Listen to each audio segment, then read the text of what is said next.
Thinking of traveling to Playa del Carmen in 2025, but you're not sure if you'd like it? Well, I'm just finishing up the end of my trip here. I've been here the last little while, and in this video, I want to go through 6 things you need to know before traveling to Playa del Carmen in Quintana Roo in Mexico. So without further ado, let's get into the video.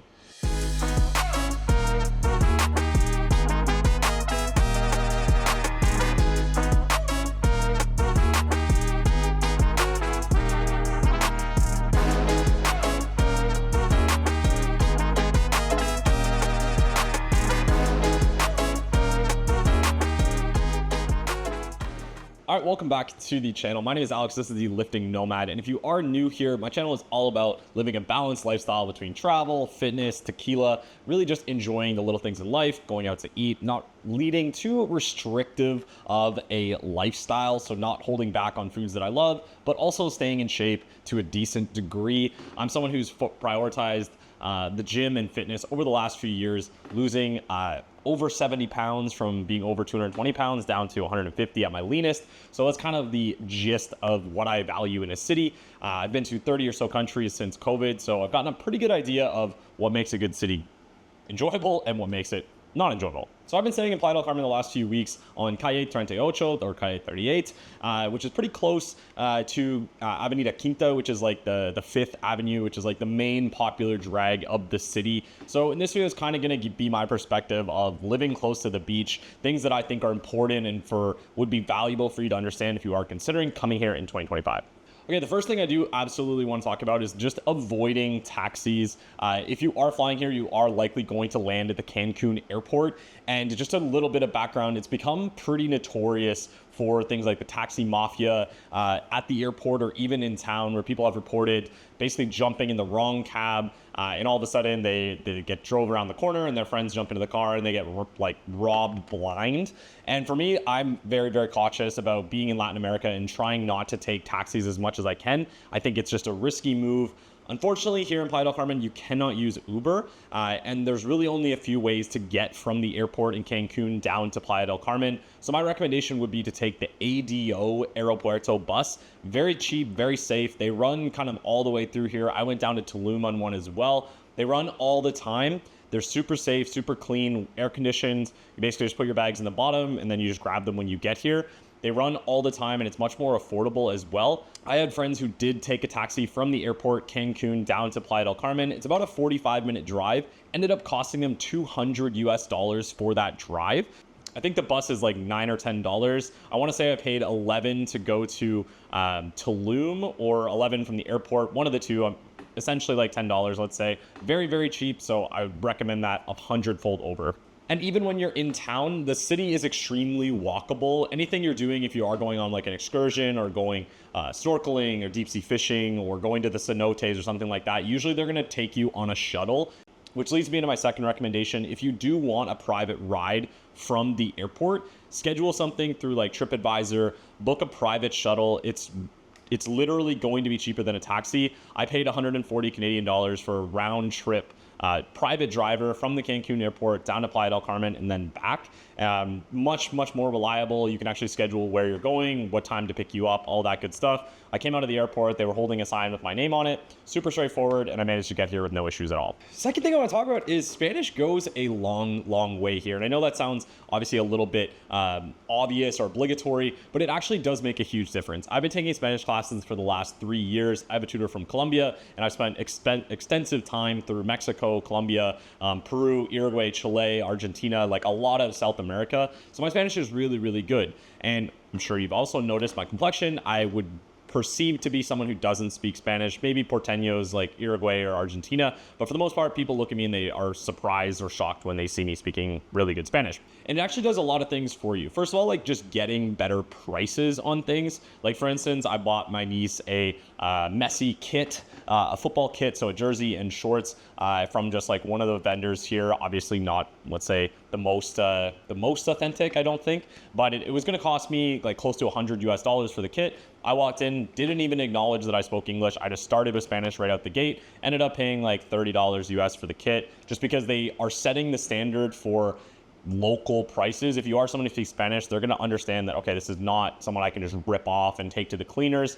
Additionally, it gives you the added security of they're going to be much more cautious about how they're talking in front of you because they can, interpret that you can understand them. So for instance, I'm sure you've been like walking down the street, maybe in like Mexico City or something like that, and you'll hear people like generally talking about you if you're like going through vendors, particularly very, very bad in like Cabo or even here in Playa del Carmen, where they're actually just like talking about you. Like that's literally, there's people watching. We do the same thing in English. It's not that weird.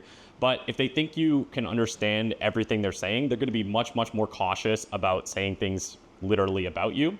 Like for instance, when I landed in Lima Airport in Peru, I did have a private driver scheduled, but they weren't there when I arrived. And there was a lot of scam drivers trying to take advantage of like my, again, gringo looking, let's say.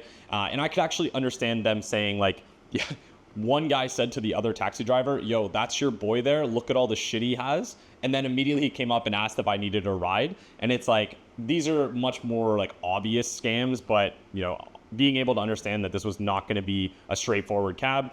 Just stay out of these dangerous situations. Speaking Spanish, much more beneficial. In addition to that, on the glass half full kind of thing, you can actually make friends with the locals. They have language exchanges in a lot of these cities. You can go on dates with locals. You can meet and get recommendations from your server or from like the shuttle driver or your Rappi driver or even like the person changing your cash into pesos. Like you can actually just chat with people and get a little bit better of a recommendation for anything you need in the city.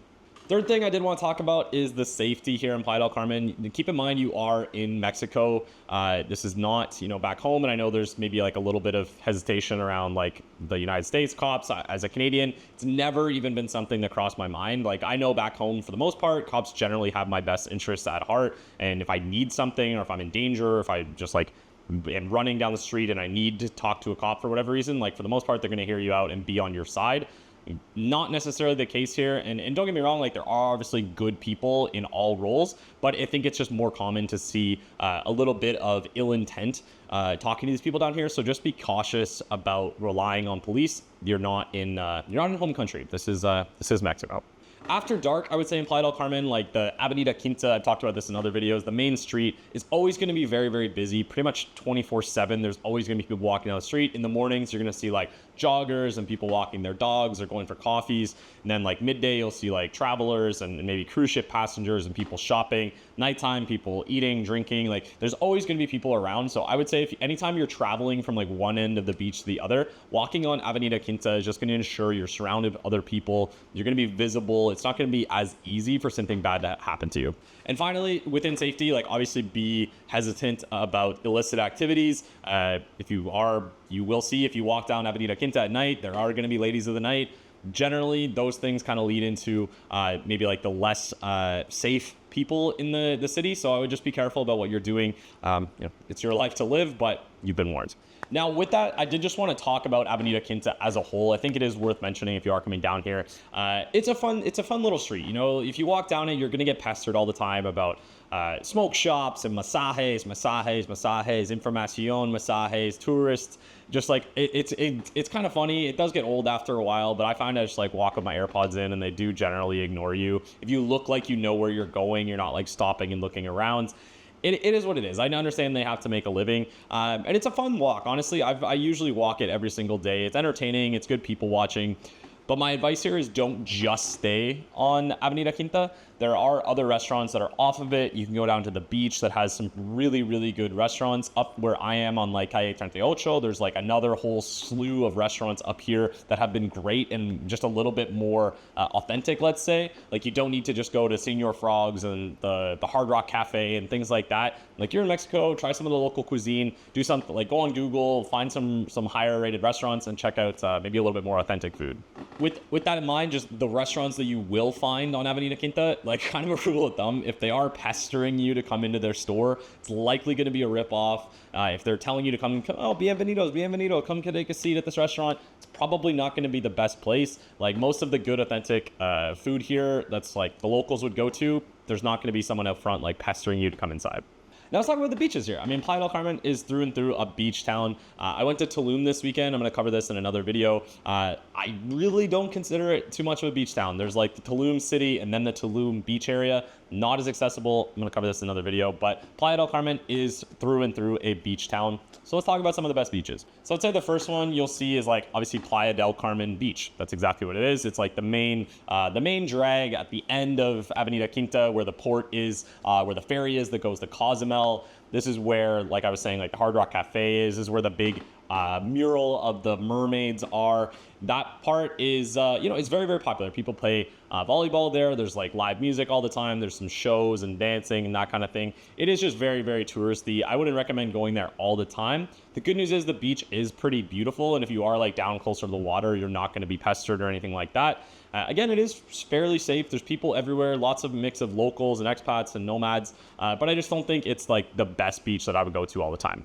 Then a little bit further down, closer to the other ferry port, there's Mamitas, which is, I would call it like the party beach. There's like Mamitas Beach Club. The Grand Hyatt has a beach club right along there. There's a couple other places like right along that strip. And pretty much anytime you go there on a nice sunny day, it's going to be vibey. This is kind of like, feels like the all-inclusive sort of resort style, people drinking, people dancing, music everywhere. There's people selling like day passes to the beach clubs. There's people selling like parasailing and all that. Like there's a lot going on there. It's pretty hectic. It's still fun. The beach is beautiful, but it definitely is not as tranquilo as some of the other options. So if you do want to go party, I think it's a good place. But if you are looking to like just lay down and not be bothered, still not my number one pick. Now we get down a little bit further, I guess, north towards Cancun, let's say. There's two other beaches that I would recommend up here. Playa 38, which is actually obviously at the end of Calle 38. It's actually like very, very beautiful, and it's very relaxed, very chill, pretty much just families swimming there. It's a very small little sliver of a beach. On nice like weekend days, it does get pretty busy, but it also is an entrance from the town to the beach, and then you can either go north to Cocoa Beach, which is one of the more, I would say, local focused or like at least expat focused areas. Not as many people up and down selling. It's mostly just like volleyball courts, families, people tanning, people relaxing. Definitely not as crazy. And then the other way, if you want to go, you can just go to Mamitas Beach Club the other way and really kind of get the best of both worlds. Okay, the final sixth thing I want to talk about is just kind of saving money here. A couple things like rule of thumb. There's the way they do price points here, you'll see on the signs as you're walking around, or even on Rappi, which is like the Uber Eats of Latin America. They do like 2-for-1s, or 3-for-2s. It's kind of a weird thing to understand, but when you're looking at the prices, it'll say like 2x1. That means 2 for the price of 1. Same thing on Rappi. If you see like 3x2, that's 3 for the price of 2. Very, very common advertisement. So if you are looking to like go to a bar, maybe get a few drinks in, lots of happy hours run all the time, I would just walk up. Even Avenida Quinta, lots of places do a decent happy hour along there. And if you do want to go just something more standard, eat some like American fare, Señor Frogs sometimes. I don't really know what days of the week or when they do it, but I've seen 400 pesos for 2 hours of completely open bar in that place, which is right now just shy of like $25 USD, which is a pretty good price. I'm not sure if it's truly open bar. I've just seen the advertisement, but might be worth checking out. A couple other things, yeah, just like Rappi itself is such a super, super good way to save money when you're down here. It's like Uber Eats, but they have everything from pharmacias to groceries to obviously to pretty much every restaurant that's down here. If they do delivery, will be on Rappi. Uber Eats is essentially not a thing. Rappi is obviously going to be a lot cheaper too. You can buy Rappi Pro or Rappi Prime. It's like $2 or $3 a month, and it'll save you like 30-40% on each of your orders. Super, super worth it. Highly recommend. Basically the exact same idea. You place your order, it's going to cook at the restaurant, then they'll come to wherever you're sending it to. You meet them downstairs. Sometimes they'll ask for a código, which is like the code, and they'll ask you for like the 3 numbers that are on your app. It's kind of like an Uber PIN.